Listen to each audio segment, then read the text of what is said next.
What's going on, y'all? Back with a little tailgate talk. This week we're gonna talk about Pat's deer tip. Um, Pat killed him off a piece of property we had back in Burke County. It was a real close family friend of ours. His family owned the land. They treated us like family. You know, we came and went and did what we wanted to. We took real good care of the place, and they ended up eventually selling the land a few years back. But that place is very near and dear to our heart, and you'll hear a lot of stories come off that place. I killed my first longbeard on that place. I killed my first nice buck on that piece of property. It was a little bit over 400 acres, and I mean it was just a cool piece. And the years went by, the better the property got. So I'm gonna let the professor over here, let him tell the story of Tip. Yeah. All right. So we're back here. Like you said, this is my biggest bow deer to date. I killed him actually back in 2008, so it's a little bit of an old story, but it still holds as my biggest. So it's a pretty cool little story. It kind of happened kind of quick into the season. I don't know if you can tell, he's real red. Got that summer coat still on him. Killed him in September, and started out the year. We started doing our preps like we usually do. Put all our cameras out. Getting pictures of some pretty nice deer. He never had him on camera though, right? No, he never ended up coming on camera, so he was a total surprise, which makes it even better. I had a run in with a deer not too far from there. He was one of the deer we had on camera, and he came in. He was a little chip shot. I, just like all hunters do, I made a mistake. I pulled the shot just a little bit and barely nicked him. It cut him, but I barely nicked him. And we'll kind of follow back up with that here in just a little bit. That stinks. But I mean, it happens. You've missed, I've missed, and we're gonna miss plenty more. I've missed a lot. Listen, I'm gonna go ahead and air that out now. I've missed a heap. Bows, guns, turkeys, deer, duck. I can miss. Let's just say it like that. Oh yeah, there's plenty of stories we'll get into. Probably wraps around that, kind of folded up. But like I said, this deer I killed it early September. It was hot that year, and I was driving home from church one day, and it was during Hurricane Ike. It was just coming through that weekend, and it was just starting to move out, but it was mist and rain. And I love hunting misty rain. To me, that's just big buck weather, and I've always enjoyed hunting in the rain. I'm the opposite. If I ain't got a nice, good shooting house, good ground blind, I ain't gonna go out there because sugar melts, and I ain't gonna get wet. Well, we'll get back to that, but yeah, so it was missing rain all day. I looked over at my wife and I just told her, look, she was actually my girlfriend at the time. That was how long ago it was. But I told her, look, I'm going hunting today. The weather's too nice in my mind. She was looking at me like I was crazy, but I was like, I got to get out there. So I loaded all my stuff up and took the 45-minute drive out to the farm and sat up. We actually had a little spot set up to what we used to call, it was near number one, yep. But there's an old red tree there. I don't even, what kind of tree? Yeah. It was it a pin oak? I don't know, but it was always during the fall. It would turn red. Beautiful red. And the deer, so from where number one sat on that power line, it was 125, 130 yards from the tower stand to that tree, and that's where the deer crossed. If you saw deer sitting in number one, that's where they're 80-90% of the time you're gonna see them come out right there by that red tree. Yeah. So I mean, you were off at college. No, I was down at ABAC. So the hunting land, there's only a couple of us hunting it. So I set up close down to it, and I just knew I was gonna have some luck. Like I said, I had some good deer on camera early season, and it looked like it was gonna shape up to be a really good season. And I was after that deer I had missed just a few weeks prior, and I'm sitting there. That deer that I've shot and missed comes walking across the power field. He was a little bit smaller than this one, but for me, with a bow in your hand, especially, you kill what you like. I want to have fun with it, and just, especially at that point in time in our hunting careers, we hadn't killed a bunch of big deer, but So this deer, he come walking straight across the power line, read the script, just followed straight to under my stand. And I actually get ready to draw my bow back. And as I'm putting tension on that string, I hear this joker. It's raining, so everything's super quiet. But he happens to step on one little stick. It popped, and I heard it and looked up and saw him. And just like your last story, my knees were shaking. The whole tree was shaking. It was just, oh my goodness. That's one of the things, like, huh, wrong deer, next. Yeah. And I was praying he read that same script that the first deer did. The other deer, he was like I said, he was smaller. He was a little 6-point, but he was the deer I was after just to get my revenge on. But now my sights turned to this deer. Like we mentioned, he wasn't even on camera. He was a surprise, and he followed the script to a T. He came in, walked across the power line, same trail the other deer took, straight up under my stand, 15 yards, and I'm coming unglued.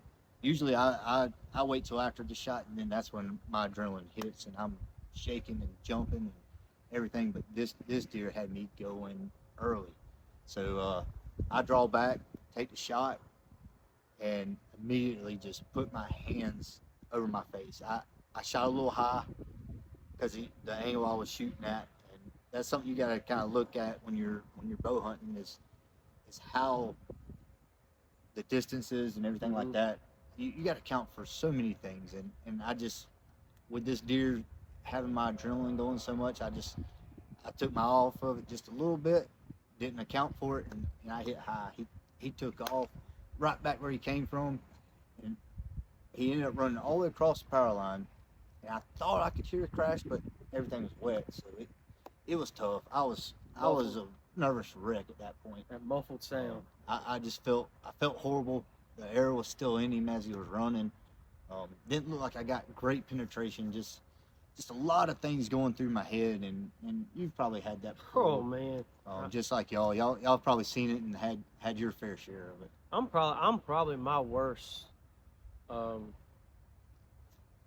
judge, jury, whatever you want to call it. I will beat myself up. I will make myself plumb sick. I mean, I look just like that. I'll sit there and I'll scratch my head. I'll go to kicking dirt. Oh, you idiot! Why'd you do this? You know you should have waited. And when you, especially when you talk down yourself like that and just beat yourself up, it just makes it 10 times worse It does. than what just really happened. And nobody, I catch a lot of grief because, like I said, I've gotten better over the years, but I miss more, and people rag me, and I always tell them, don't nobody feel more worse than I do right now. Like, whatever you say, I'm 10 times worse on myself. So I get it, man.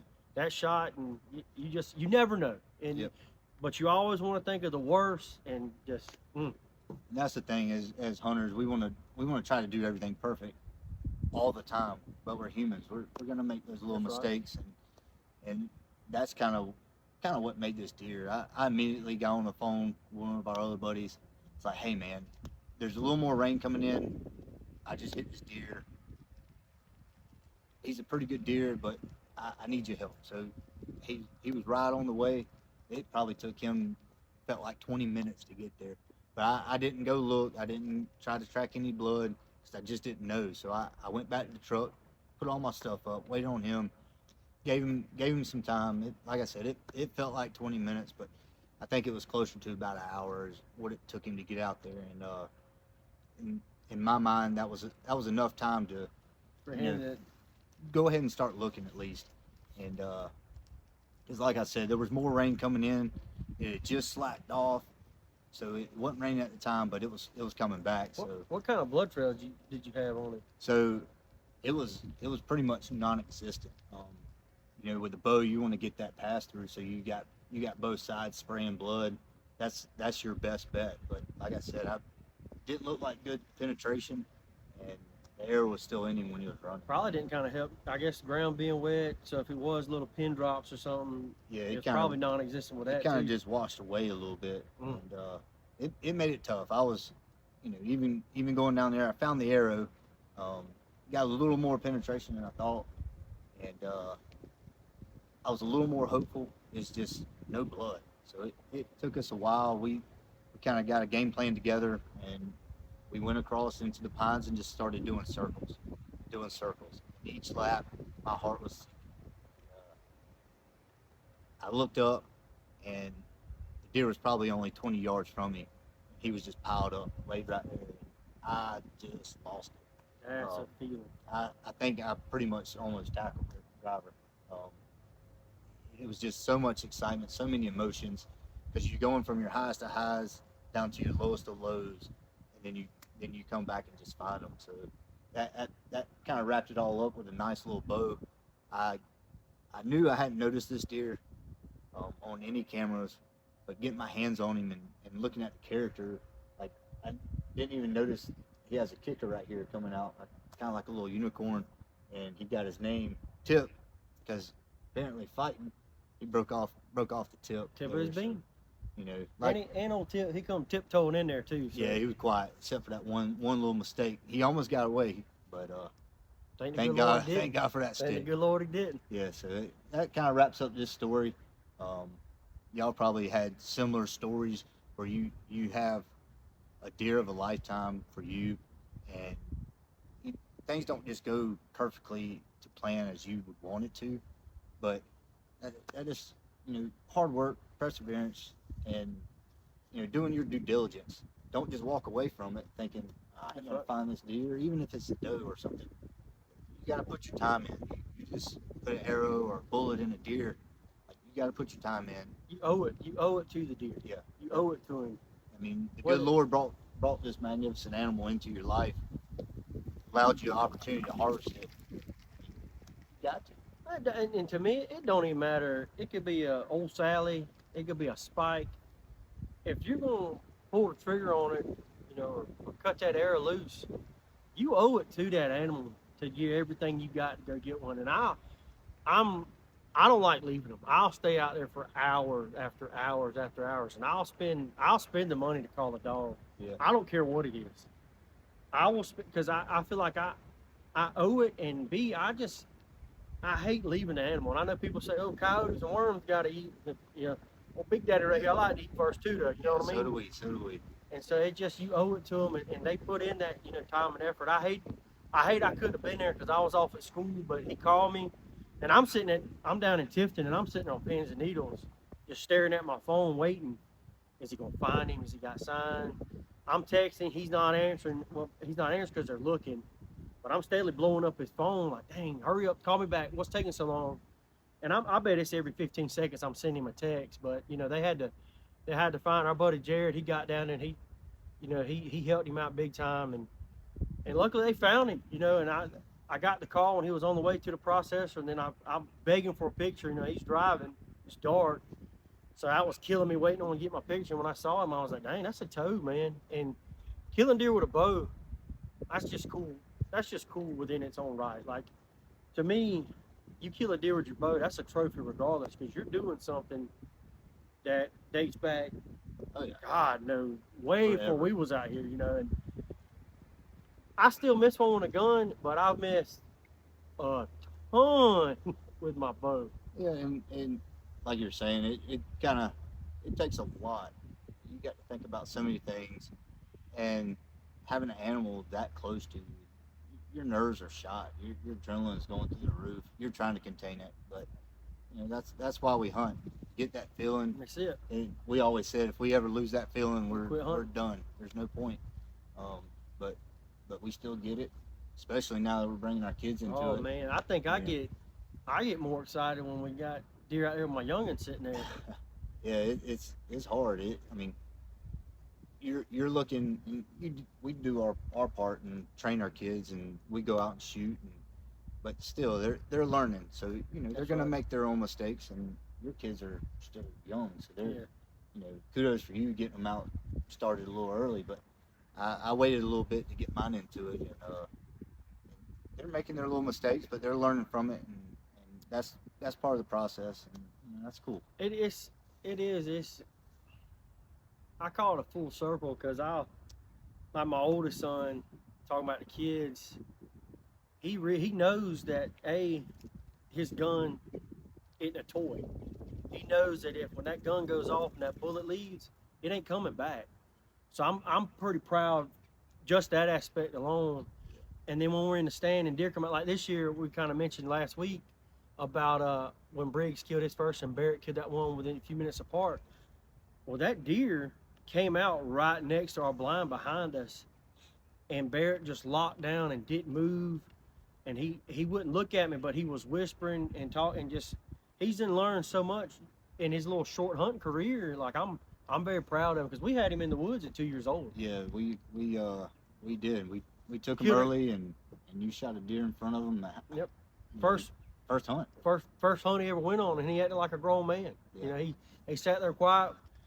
Uncle Pat over here gave him a shooting stick just to hold to kind of keep his tension. Well, we walk up to go take a picture with the deer. He lays that old shooting stick across the deer, goes up behind him, grabs him by the head, and says cheese. Yeah. So you know it was pretty cool. Yep.